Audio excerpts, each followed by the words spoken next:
ეხლა განვიხილოთ arrival notice-ები, რაც ქართულად რო ვთქვათ, ტვირთის შემოსვლის შეტყობინებას ნიშნავს. Arrival notice-ის იდეა მდგომარეობს იმაში, რომ როდესაც ვიცით, რომ რაღაც გემი შემოდის და ვიცით, რომ ამ რეისს მოყვება კონკრეტულად კონტეინერები, კლიენტს უნდა შევატყობინოთ, რომ ეს მოვლენა ხდება და უნდა ვაცნობოთ, რომ აი ამ და ამ პირობით, ამ და ამ თარიღში ესა და ეს გემი იქნება და რომ ისინიც იყვნენ მზად. ორი რაღაცა არის საჭირო, რაც განაპირობებს arrival notice-ს, როგორც დოკუმენტს, რომ შედგეს. ეს არის ესე იგი იმ საზღვაო ხაზის სახელი და პირობები, რომლის გემით შემოდის და ეს არის ის სატრანსპორტო კომპანია, რომელიც შემდეგ ამ კონტეინერს მოკიდებს ხოლმე უკვე შიდა გატანაც გააკეთებს. რეალურად აი ამ ორი მომწოდებლისა და ამ ორი მომწოდებლის ასე ვთქვათ არჩევით დგება ის სტანდარტული პირობა, რომელიც დოკუმენტზე თავს ასახავს. პირველ რიგში შევიდეთ აი ამ ოფციებში და ვნახოთ ესე ქვია მოსდენისა შენახვის პირობების რეესტრი, მაგრამ აი ამ შემთხვევაში უბრალოდ ჩამოწერილი არის თითოეულ მომწოდებელზე კონკრეტულად რაღაცა თარიღის მდგომარეობით არის ეს, მაგრამ რა ტექსტი არის, ანუ რა პირობები არის მოსდენაზე, შენახვაზე და დაკავებაზე. დაკავება ქართულად ანუ ეს ნიშნავს storage, demurrage, detention.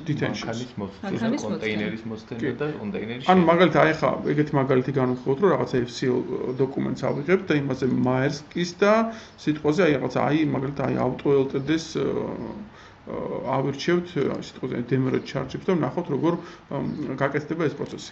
ანუ მოვედი ტრანზაქციებში, ავიღე FCL დოკუმენტი, ავიღე პირველი როგორც ჩვენთვის favorite პირველი FCL booking order-ი და შევედი დეტალებში და აქ ავირჩიე ჩამოსვლის შეტყობინების რეესტრი.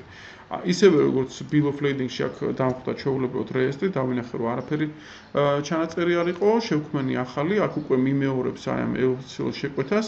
აი ამ ღილაკების საშუალებით მე უნდა ავირჩიო და აი ამ შემთხვევაში კონტეინერის ფლობელს ვიტყვი რომ ეს არის Maersk-ი, მანქანის ფლობელს მე ვიტყვი რომ ეს არის სიტყვაზე auto LTD. ამ შემთხვევაში უნდა ვთქვა ხელი თარიღი, უნდა ვთქვა მე შემიძლია რომ ღილაკს დავაჭირო და აი ეს პირობები უკვე ავტომატურად იქნა დაკოპირებული.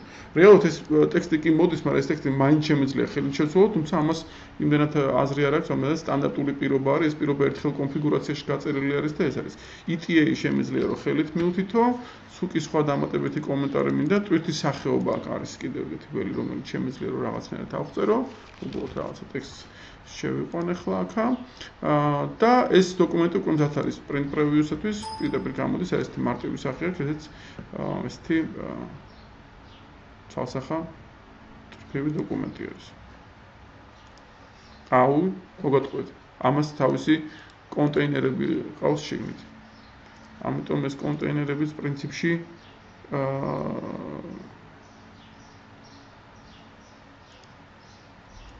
თავის ასახავს უნდა პოვებდეს, მაგრამ მეგონი არ პოვებს ამ დოკუმენტზე. ყოველ შემთხვევაში ეს არის რა როგორაც კეთდება arrival notice.